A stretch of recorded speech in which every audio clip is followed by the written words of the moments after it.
Amém. Sejam todos muito, muito bem-vindos. Estou muito feliz de estar aqui com vocês. Hoje é uma noite muito especial, noite de Santa Ceia, é dia de reconciliação e eu quero trazer uma mensagem para vocês com o tema A Mesa da Reconciliação. Amém? Então preste atenção, guarde seu coração, não fique no seu celular vendo outra coisa, não converse, vamos concentrar para receber de Deus tudo o que Ele tem para nós nessa noite, em nome de Jesus. Eu quero orar com os irmãos antes da gente começar a ministração. Pai, eu te agradeço porque em todas as coisas o Senhor está presente na nossa vida, em todo o tempo, Tu és o nosso Deus, o nosso Senhor. E hoje, nós nesse dia de celebração da reconciliação, o dia da unidade, o dia da ceia do Senhor, nós queremos estar juntos, analisando Tua Palavra e verificando como nós podemos praticá-la para a glória de Jesus e para o nosso crescimento, em nome de Jesus. Amém e amém. Você que está nos acompanhando pela internet, também seja muito bem-vindo, Deus abençoe vocês. Eu quero falar, como eu disse, hoje é o dia de Santa Ceia, e eu quero falar sobre a mesa da reconciliação. Então, o nosso tema vai correr em cima do capítulo 11 de 1 Coríntios, que é o tema que a gente usa sempre para a Santa Ceia, mas hoje eu quero dar alguns detalhes a mais, não apenas só passar por cima. Mas antes eu quero falar para os irmãos, por que esse tema reconciliação, mesa da reconciliação? Porque quase sempre nações fizeram as pazes baseado num jantar. Acordos de paz são costurados sempre numa refeição, numa mesa de refeição. A salvação da humanidade foi trabalhada também numa mesa de reconciliação. Duas pessoas brigadas, pensa num ambiente bom para se reconciliar, num restaurante, comendo juntos, ou na casa, com a família, orando juntos. Então eu quero tratar desse assunto para os irmãos, porque eu creio que é uma necessidade urgente da sociedade hoje. Há muita gente desconectada hoje em dia. Deus nos criou para vivermos em comunidades. Deus é comunidade, Deus é Pai, Filho e Espírito Santo. Deus nunca fez nada sozinho. Quando Ele criou o universo, Ele disse, façamos o homem à nossa imagem, conforme a nossa semelhança. Deus não estava sozinho. E Deus propõe que a igreja se reúna sempre, que desenvolva o hábito de estar juntos, cooperando uns com os outros. Mas tem muita gente desconectada. Desconectada de Deus, desconectada da família, desconectada da igreja, e assim por diante. Agora, como que alguém pode viver desconectado de Deus? Em primeiro lugar, lá no Jardim do Éden, o homem era conectado com Deus. Deus vinha todos os dias no Jardim do Éden conversar com Adão. A Bíblia diz que eles passeavam pelo Jardim do Éden conversando como um homem conversa com seu amigo. Até o dia que Adão quebrou a sua aliança com Deus, até o dia que Adão pecou e ele foi expulso do jardim, essa comunhão foi quebrada. E toda a geração depois dele foi contaminada, porque nós herdamos essa maldição da separação. Por isso que a Bíblia diz em Romanos que todos pecaram e destituídos estão da glória de Deus. Eu quero colocar em miúdos, todos pecaram, todas as pessoas descendentes de Adão pecaram e estão impossibilitados de se salvar. Isso é triste para a humanidade. Todos pecaram e estão impossibilitados de se salvar. Ninguém pode por si mesmo se salvar. Mas Deus, sendo rico em misericórdia, enviou o seu Filho, que morreu em nosso lugar, pagou a nossa dívida e nos deu o privilégio de nos reconectarmos de novo com Deus. Então, quando você entregou sua vida para Jesus, você se reconectou novamente com Deus. Que maravilha! Quantos já fizeram isso? Levante a mão. Não mudou sua vida para melhor? Graças a Deus. Mas mesmo dentro da igreja, seguindo Jesus, com o passar do tempo, algumas pessoas, sem perceber, vão de novo desconectando de Deus. Alguém pode estar dentro de uma igreja, ser fiel nos cultos e não estar conectado com Deus. O que faz alguém se afastar de Deus? Pecados não confessados e nem resolvidos. Quando nós guardamos culpa, nós começamos a nos ausentar. A Bíblia diz que o pecado faz separação entre nós e o nosso Deus, de forma que Ele não nos ouça.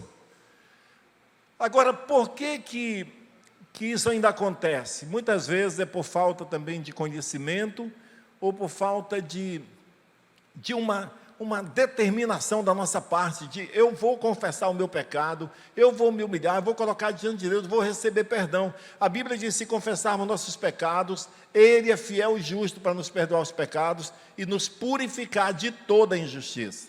Então não precisa mais a gente ficar desconectado, mas infelizmente acontece. Desconectado da igreja, quando alguém abandona a sua igreja. O que faz alguém se desconectar? Irmãos, igreja é uma família. Eu me converti na Igreja da Paz e nunca saí. Eu já congreguei em outras igrejas por estar trabalhando numa cidade onde não tinha Igreja da Paz. Mas eu ia congregar em alguma igreja, mas eu dizia, um dia minha igreja vai chegar aqui e eu vou voltar para ela, porque eu sou daquela família. Mas pessoas se desconectam da igreja, muitas vezes pela falta de revelação da importância da igreja na nossa vida. Em Hebreus capítulo 10, versículo 25 diz, não deixemos de congregar como é o costume de alguns. Naquela época já tinha gente assim, que deixava de congregar por qualquer coisa. E o escritor de Hebreus estava dizendo, não deixe de congregar, como alguns estão fazendo. É muito importante esse relacionamento da igreja. Mas alguns, por falta de revelação, falta de entendimento, vai deixando, não vou para a igreja hoje, não estou com vontade, segue suas próprias vontades. Um dia desse eu estava falando para o meu filho, dando conselhos para ele, disse, quem faz só o que quer, é criança mimada. Quem faz só o que tem vontade, são muitas vezes os animais irracionais, que não têm raciocínio.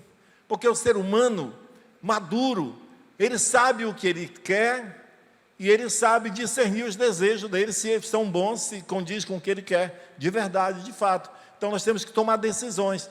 Mas muitas vezes nós deixamos de congregar, nós perdemos essa conexão com a igreja, às vezes por uma quebra de relacionamento, por não sabermos como lidar com o outro, com o diferente, e a quebra. Mas nunca foi a vontade de Deus isso. Desconexão com a família. Como que uma família pode estar desconectada? Por falta de humildade, falta de perdão. Irmãos, talvez você pense assim, o pastor Lima deve ter uma família muito bonita, que não tem problema, é diferente, família dele, né? Família de pastor. Não, irmãos, é igualzinho a sua. Tem gente que discorda também, tem discussão, tem quebra de paciência, mas tem uma coisa que eu decidi desde cedo, pedir perdão. E não é só quando eu estiver errado, quando o ambiente não estiver bom, é um momento de se humilhar, pedir perdão. E deixa eu te falar uma coisa, leva muito mais esforço, precisa ser muito mais macho, para tomar a decisão de se humilhar. O mundo pensa e vê alguém forte, naquele que tem coragem de sacar uma arma e dar um tiro no trânsito contra outro. As pessoas acham que isso é ser forte. Ser forte é você ter a coragem de dar o braço a torcer e dizer, me perdoe, eu errei. Se humilhar. E aí nós precisamos aprender e conviver com isso, se nós quisermos ter uma família abençoada. Amém? Estão me entendendo? Então, eu quero agora entrar no primeiro capítulo, aliás, na primeira epístola de Paulo aos Coríntios, e no versículo 11, Paulo começa elogiando os irmãos da igreja de Corinto, os coríntios, né? Os coríntios. Paulo começa elogiando aquela igreja, porque eles estavam praticando as doutrinas que haviam sido ensinadas. Porém, quando chega no versículo 17, Paulo começa a fazer fortes demonstrações a respeito de um problema que estava acontecendo naquela igreja. E é interessante que Paulo diz para esse segundo grupo, ele diz assim, eu não posso elogiar vocês por causa disso, ou seja, eu não concordo com isso, eu não posso concordar com o que vocês estão fazendo. E o que estava acontecendo naquela igreja? Aquela igreja tinha um costume muito maravilhoso, que era o de fazer uma refeição com toda a igreja, no dia da celebração da ceia do Senhor. E comer juntos é uma parte muito importante da adoração a Deus. E aquela igreja tinha aquela comunhão chamada mesa do amor, o amor ágape, a mesa da comunhão, a mesa da reconciliação, onde todas as pessoas, ricos e pobres, pretos e brancos, indígenas e não indígenas, todas as raças se misturavam e comiam juntos e celebravam a amizade, o amor, o companheirismo. Era assim que era para ser. Mas Paulo ficou sabendo que havia um grupo de pessoas que estavam corrompendo esse costume tão maravilhoso dessa comunhão, e ele diz assim: eu não posso elogiar vocês por causa disso. Ele fala: eu não posso elogiá-los por causa disso, porque vocês se reúnem não para melhor, e sim para pior. Ou seja, a reunião de vocês está fazendo mais mal do que bem. Porque quando vocês se reúnem, ele diz: eu fui informado que quando se reúnem, há divisões entre vocês. E que divisões eram essas? Ele fala: quando celebram juntos, não é a ceia do Senhor que vocês comem, porque quando comem, cada um toma a sua ceia antecipada, a sua própria ceia, e enquanto uns ficam com fome, outros se embriagam de tanto comer. Isso era um claro desprezo pelas pessoas mais pobres. O que estava acontecendo naquela igreja? Como eu falei, todos eram convidados a trazer seus alimentos. Então as pessoas de mais posses traziam seus perdius, né, suas picanhas, sei lá, o que eles traziam, comida boa. Só que antes do pastor da igreja dizer: irmãos, agora vamos orar e vamos juntos comer e nos alegrar, eles já se juntavam no cantinho. Havia panelinhas de pessoas que se consideravam mais importantes, de mais posses, se juntavam e um combinava com o outro. Eu trouxe um pernil, outro dizia: eu trouxe uma picanha, eu trouxe um tambaqui assado, vamos sentar naquele canto lá. E eles comiam antes da hora. E quando chegava o momento de todo mundo comer junto, muitas pessoas ficavam sem comer. Então estava havendo um constrangimento e divisão naquela igreja por causa disso. E Paulo falou: olha, eu estava elogiando aquela outra parte, mas nisso aqui eu não posso elogiar. Eu não posso concordar com isso, porque a mesa do Senhor é para nos unir. A igreja é a única agência de Deus na terra, capaz de diminuir as distâncias, desfazer as diferenças entre as pessoas. A igreja é composta de pessoas de todas as raças, tribos, línguas e nações. Deus não tem interesse só pelos judeus, Deus não tem interesse só por um ou por outro. Deus quer que salve a todos, inclusive em todas as gerações, em todas as culturas. Deus colocou algo que é capaz de abrir uma porta para o evangelho entrar, mas muitos erraram e destruíram as culturas e destruíram a confiança do povo. E Deus não veio para destruir as culturas, Deus veio para redimir as culturas, para pegar povos de todas as nações, raça e língua e fazer deles um só povo. Essa é a vontade de Deus. Amém, irmãos? E a responsabilidade é nossa, minha e sua, de cada um, de pensar nisso cada dia e viver isso. Quando o apóstolo Paulo foi pregar o evangelho, ele disse: ninguém me deu nenhuma recomendação. Ou seja, olha, eu estou indo pregar o evangelho, fui lá com os apóstolos, mas eles não disseram: faz isso. Eles não me deram recomendação, eles me deixaram livre. Só recomendaram uma coisa: foi que se lembrasse dos pobres. A igreja é a única agência que realmente se importa com os pobres. Os governos fazem políticas públicas. Irmãos, tudo tem interesse. Muitas vezes, uma pequena ação de outras instituições, governamentais ou não, geralmente, mesmo as que fazem caridade, elas querem uma fama, elas querem alguma coisa em troca. A igreja é a única, não estou falando da igreja da paz, estou falando da igreja de Cristo, é a única. Quando chega o rico, o pobre, o preto, o branco, qualquer cor, se mistura e se torna um só povo e passam a caminhar junto. E essa é a vontade de Deus. Assim mesmo Deus fez através de enviar o seu Filho, que sendo Deus, Jesus Cristo, Ele não exigiu que o povo levantasse um padrão para se colocar num padrão que Ele aprovava. Ele veio a esse mundo, Ele desceu e comeu com os pecadores, se relacionou, se deixou humilhar para salvar nossa vida. E essa é a vontade de Deus, amém? Estamos juntos nisso, amém, irmãos? Agora, no versículo 23, Paulo diz: eu já ensinei para vocês, o que eu recebi do Senhor já passei para vocês, que o Senhor Jesus, na noite que foi traído, tomou o pão, deu graças e disse: isto é o meu corpo. Quando Jesus pegou aquele pão e disse: isto é o meu corpo, Ele estava dizendo, um pão para se tornar o que ele é, alimento, Ele passou por um processo. Ele era uma semente, ele era trigo. E o trigo, se for plantado e até colhido, mas não beneficiado, ele pode se perder, ele pode não servir para nada. Para ele se tornar alimento, se tornar pão, ele passou por um processo de ser machucado, batido, tornado pó, virar uma farinha, para depois se tornar um pão. E Jesus estava dizendo, eu fiz tudo para chegar a esse ponto de ser o alimento para vocês. E quando vocês comem o pão, vocês se tornam aquilo que vocês comem. Então, se vocês comerem o pão, que é o meu corpo, vocês vão ter a mesma vida que eu tenho. A Bíblia diz, aquele que de mim se alimenta, por mim viverá.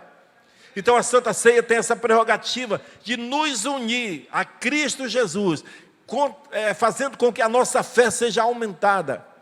E nós possamos voltar a viver o cristianismo verdadeiro. Agora, essa expressão, isto é o meu corpo, tem sido objeto de interpretações bastante diferentes desde o começo na história da igreja. Umas igrejas pensam de uma forma, interpretam de um jeito. Por exemplo, tem algumas interpretações. A Igreja Católica, ela acredita e eles interpretam que quando Jesus disse, isto é o meu corpo, eles dizem que aquele pão se torna mesmo, literalmente, o corpo, a carne, e o vinho se torna o sangue. Essa é a crença deles. Por isso há uma reverência muito grande em relação àquilo, porque para eles o pão virou carne e o vinho virou sangue. Essa é a interpretação dos católicos. Os luteranos, eles pensam um pouco diferente, mas se você não prestar atenção, você vai dizer a mesma coisa, mas não é. Os luteranos acreditam que no momento da consagração, os elementos pão e vinho passam a conter o corpo de Cristo e o sangue de Cristo. Ou seja, não se torna, mas o corpo e o sangue de Cristo estão inseridos ali, no ponto de vista deles, como uma esponja que está cheia de água. Ela não deixa de ser esponja, mas ela contém água. Quando você amassa a esponja, a água sai. Então eles dizem que o pão não deixa de ser pão, o vinho não deixa de ser vinho, mas está inserido ali, contém ali a carne, o corpo e o sangue de Jesus. Mas a esmagadora maioria dos evangélicos acreditam que o pão continua sendo pão e o vinho continua sendo vinho, porém eles se tornam um símbolo do corpo e do sangue do Senhor. Ou seja, Jesus está presente na Santa Ceia, mas de forma espiritual, e o pão e o vinho nos traz à memória aquilo que Jesus fez. É um símbolo. O próprio Jesus diz, façam isto em memória de mim.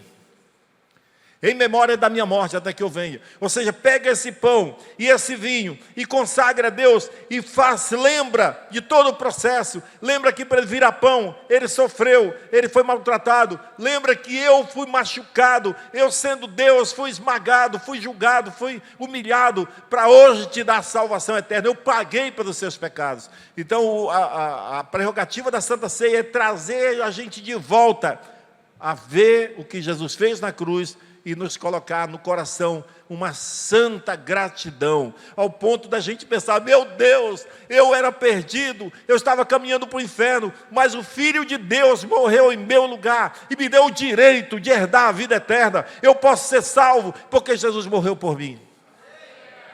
Lembra que em Romanos, eu mencionei agora há pouco, todos pecaram, e destituídos estão da glória de Deus, ou seja, impossibilidade de se salvar, ninguém pode se salvar. Ah, pastor, o que eu posso fazer para me salvar? Nada. Você só precisa deixar de fazer, entregar a sua vida para Deus. Diga, Deus, cuide agora, porque eu já tentei e não consegui. E aí Deus pega a sua vida e te salva, porque Ele tem o direito, Ele morreu por você e por mim. Amém? Essa é a mensagem da Santa Ceia. Cristo morreu por nós.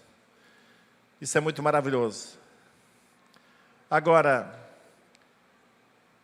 a presença espiritual de Jesus na Santa Ceia, ela é sustentada por Mateus no capítulo 18, versículo 20, que diz, façam isto em memória de mim.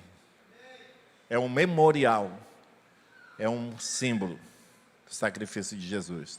A recordação do significado da morte de Jesus é um componente muito importante da celebração da Santa Ceia. Você precisa entender que aquele pão e aquele vinho estão te levando a pensar no sacrifício de Jesus e na obediência. Façam isto. Essa é uma ordem ou uma sugestão? Quando Jesus diz, façam isto em memória de mim. É uma ordem. Por que muitos crentes, não são vocês estão aqui, mas muitos crentes passam a Santa Ceia, meu Deus, era o dia da Santa Ceia, ele nem lembrou, não fez muito caso, faltou. Às vezes por uma discussãozinha, para não se humilhar para a esposa e pedir perdão quando ele errou.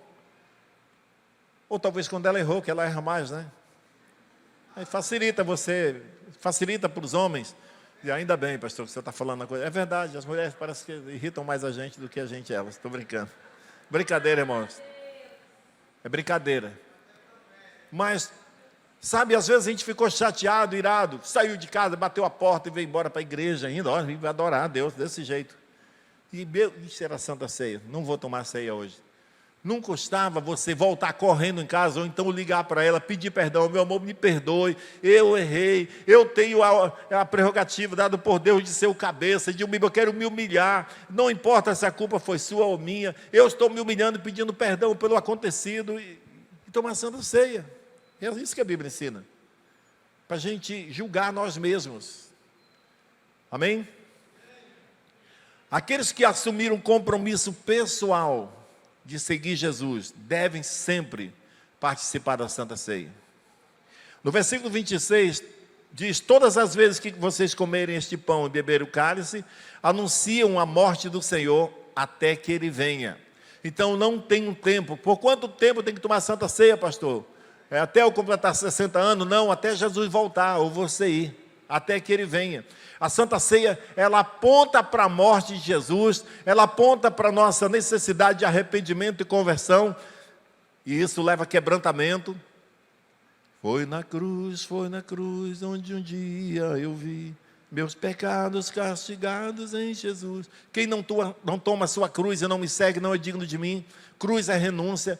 Então, lembrar da Santa Ceia, lembrar do que Jesus fez na cruz, através da ceia, deve nos levar a nos humilhar.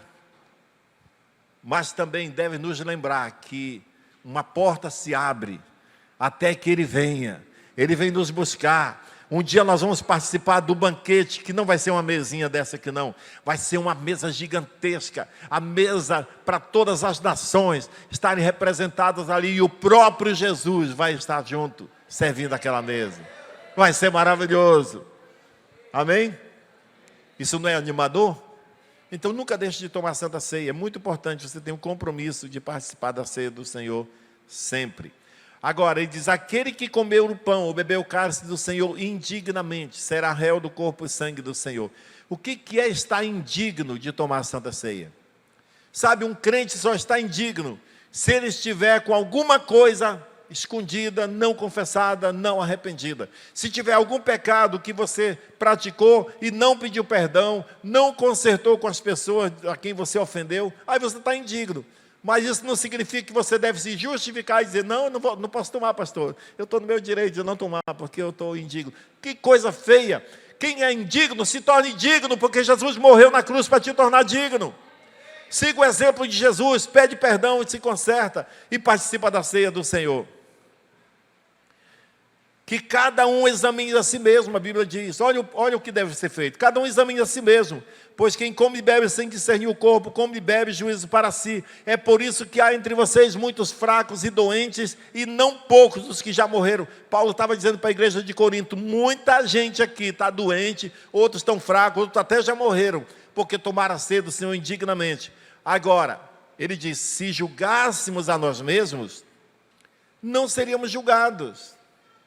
Olha só, ele está falando, se você mudar a sua má conduta a respeito da Santa Ceia, e começar a levar a sério, e começar a se arrepender, e ter uma atitude de humildade, essa condenação será cessada, anulada. Deus está dizendo, o meu desejo é tirar essa penalidade de vocês.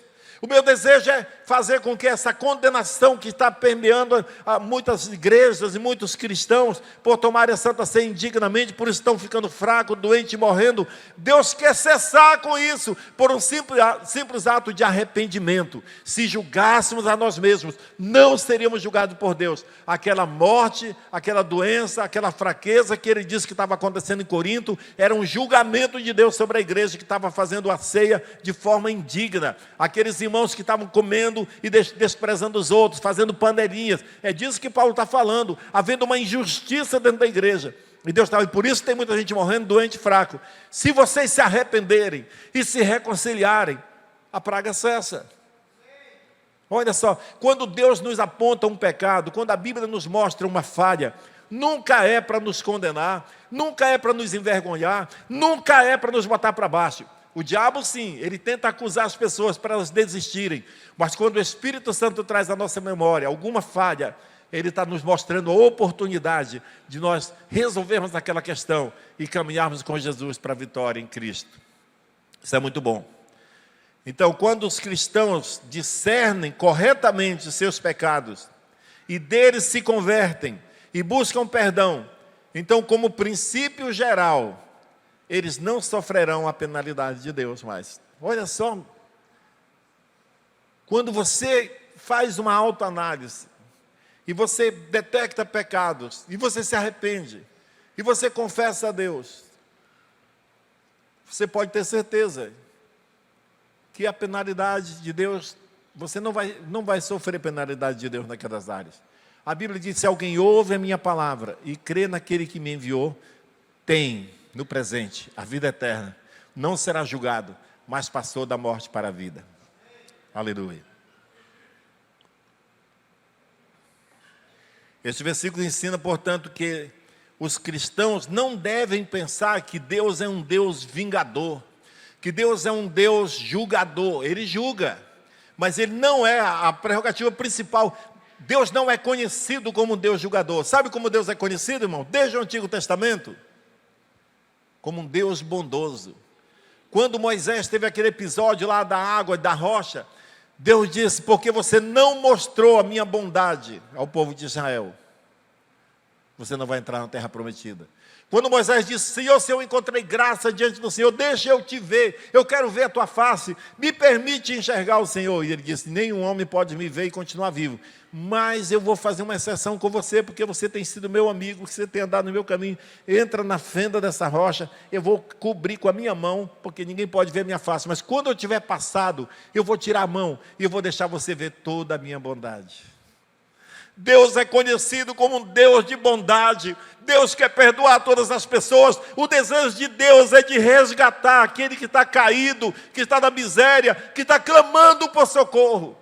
Mas Deus não pode fazer isso com aqueles que o ignoram, que o desprezam. Mas a vontade dele é que aqueles que já estão vivendo em harmonia possam ser canais de Deus para a salvação daquelas outras pessoas.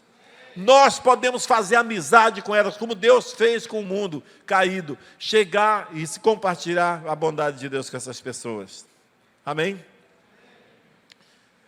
Aleluia. Então Deus não é um Deus que quer castigar você por toda a sua vida. Deus está procurando na ficha lá, na sua ficha. Ele agora está bonzinho, mas vamos ver o passado dele. Vamos ver lá, quando ele era jovem, e vai procurando, até achar isso aqui. Olha, isso aqui, não vamos condenar ele por causa... Deus não é assim, irmãos. Sabe, enquanto os pastores estão dizendo, irmão, Deus é um Deus de bondade, um Deus de misericórdia, se você se arrepender dos seus pecados, Ele perdoa. Tem do outro lado demônios que estão dizendo, mas aquele pecado lá da sua juventude, aquele lá é impossível de perdoar. Sabe, é provável, é possível que tenha talvez alguém aqui, nesse prédio, hoje, que já entregou a vida para Jesus faz tempo, acreditou que você foi salvo, mas você tem uma acusação na sua alma. Deus já te perdoou, mas você está pensando talvez naquele aborto que você praticou lá na sua juventude, no tempo da ignorância, quando você não conhecia Deus, quando você era ignorante da presença de Deus, quando você estava cego nesse mundo, mas o diabo tem mantido aquilo é muito sério, aquilo ali não tem perdão não, e você tem carregado um fardo de um fracasso, e você está prestes a abandonar a fé, eu ouso te dizer nessa noite que não tem nenhum pecado que possa fugir do poder do sangue de Jesus. Todos são perdoados. Quando há arrependimento, há perdão para todos aqueles que se convertem de todo o seu coração. É a palavra de Deus que diz isso. Se confessarmos nossos pecados, Ele é fiel e justo para nos perdoar os pecados e nos purificar de toda injustiça. Aleluia. O significado do sacrifício de Jesus, representado pelo pão e pelo vinho, é perdão dos pecados, restauração e volta para Deus. Amém? Voltar para Deus. É isso que nós precisamos fazer. Nenhum cristão deve deixar de tomar a Santa Ceia. Há um significado muito especial na Santa Ceia, o poder da reconciliação. Por isso que nós intitulamos essa mensagem como a mesa da reconciliação. E eu quero falar de algumas mesas aqui. Vocês sabem que o povo de Israel, o povo hebreu foi para o Egito, e passaram 430 anos lá no Egito. 430 anos. Quando eles foram, eles não eram escravos, eles eram um povo livre, e o rei gostava muito de José, que levou toda a sua família para lá. E eles viveram muito bem, o rei deu terras boas para eles prosperaram. Só que depois de muito tempo, José já tinha morrido, levantou-se outro rei que não gostava do povo dos hebreus, e eles começaram a ver como uma ameaça: esse povo está crescendo muito, logo eles podem se levantar contra nós, numa guerra, eles podem nos enfrentar e tomar o poder, então vamos ordenar que se mate todas as crianças do sexo masculino, para que nunca eles tenham um exército forte ao ponto de nos enfrentar. E vocês sabem a história, leia essa história, é muito linda. Mas acontece que o povo foi para a escravidão. Eles oprimiram o povo de Israel. E durante esses 400 anos de escravidão, Moisés nasceu. E depois de onde ele foi, vocês sabem, ele foi criado no palácio, mas depois ele se recusou a permanecer no palácio, ele quis viver com o povo de Deus. E depois de um episódio lá, dele matar um egípcio que estava agredindo o outro, ele teve que fugir do Egito. E quando ele fugiu, ele foi para Midian, na terra próximo ao Monte Sinai. Lá ele casou com Zípora, filha do sacerdote Midian. E nesse período que ele estava lá em Midian, Arão era o nome do pai dele, não é? Arão, eu acho que era assim, Arão. Nome feio, né? Eu vou botar no meu filho quando estou brincando. Arão juntou o povo e clamou a Deus, pedindo socorro, porque eles estavam sofrendo na mão do faraó. E a Bíblia diz que Deus ouviu o clamor deles e chamou Moisés para libertar o povo. E acontece que quando, vocês sabem a história, Deus mandou a primeira praga, o faraó não amoleceu, mandou a segunda até a 9ª praga. E na 10ª praga, Deus disse: vou mandar uma calamidade para todo o Egito. Vou matar todos os primogênitos do Egito, tanto de pessoas como de animais.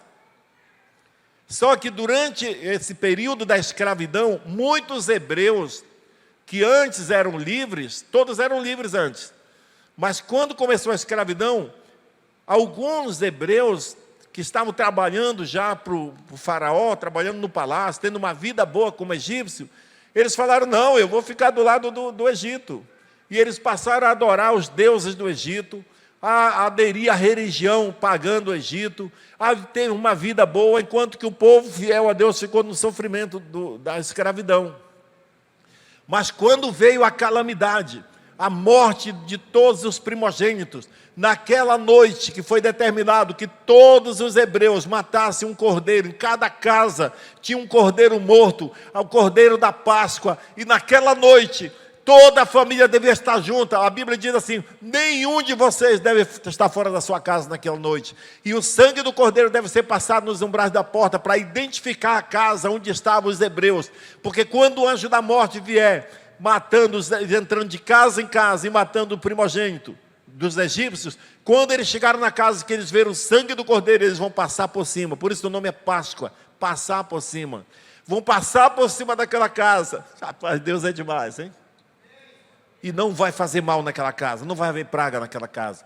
Muitos dos hebreus que tinham sido, já se tornado egípcios, eles voltaram naquela noite para a sua comunidade.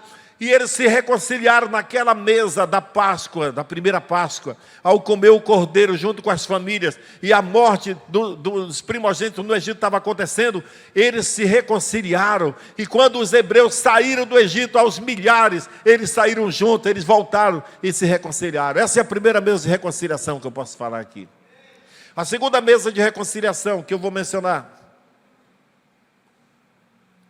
foi a mesa da última ceia, onde Jesus instituiu a Santa Ceia. Quando ele chamou, ele disse: a última Páscoa da minha vida, eu vou comer com vocês. E eles prepararam a mesa, e ali naquela mesa de Santa Ceia, naquela mesa da Páscoa, Jesus reconciliou todo mundo, ou pelo menos abriu a porta para todos que quiserem. Ele disse: isto é o meu corpo que é dado por vós, este é o meu sangue que foi derramado para perdão dos pecados de todos quantos quiserem seguir Jesus. Então naquela mesa houve reconciliação para toda a humanidade que optou por seguir Jesus. A terceira mesa que eu quero falar é uma mesa não muito bonita, não muito chique, mas uma mesa com peixe assado nas margens do lago da Galileia. Peixe assado, sabe por quem? Por Jesus. O melhor peixe assado. Pedro estava pescando depois de Jesus ter morrido e ressuscitado. Pedro tinha negado Jesus, estava decepcionado, pensou: o mestre não vai mais querer nada comigo. Ele foi embora, voltou para a vida antiga dele, foi pescar. E Jesus veio, preparou uma mesa, assou peixe. E quando Pedro chegou nas margens, tinha lá peixe assado. E naquela mesa, Pedro reconciliou com o seu ministério outra vez. Voltou para Jesus, voltou a apacentar as ovelhas de Jesus, se tornou o apóstolo Pedro, que nós conhecemos na história. Mas tem uma outra mesa também muito interessante, que está em 1 Samuel.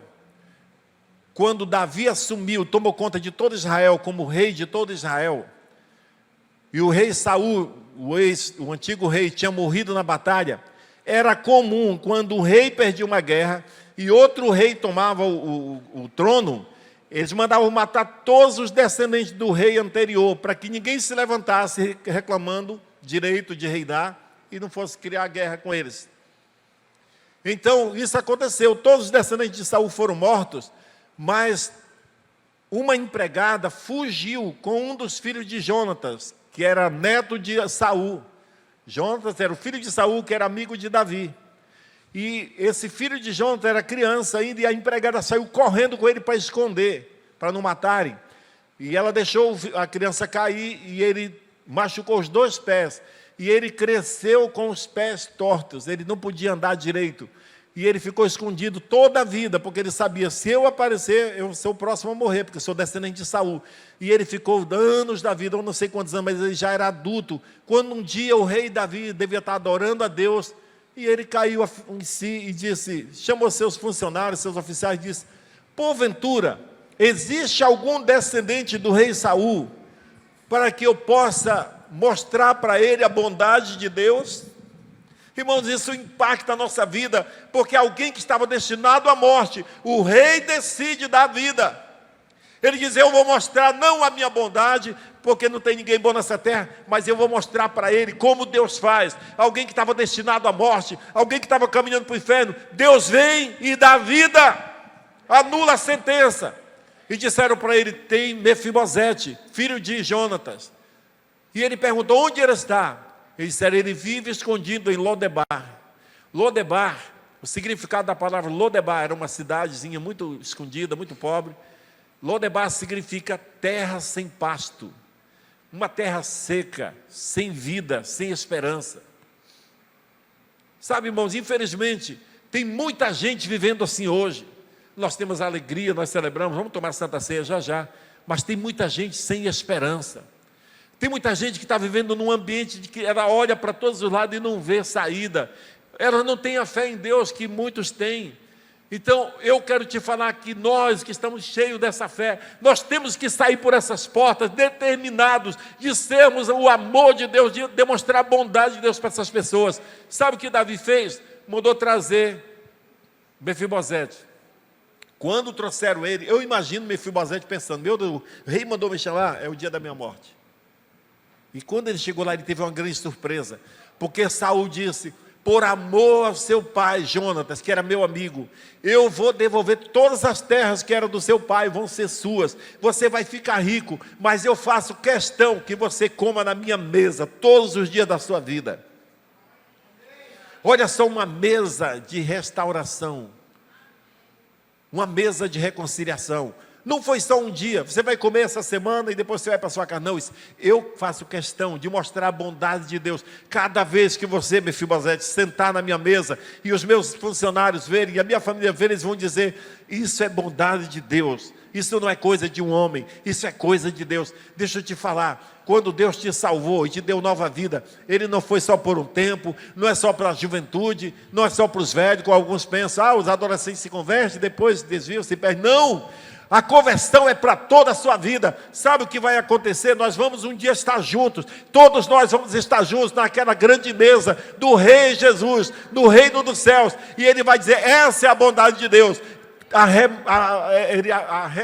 Como é que diz? Arrebanhou todas as pessoas que quiseram a participar da ceia do Senhor.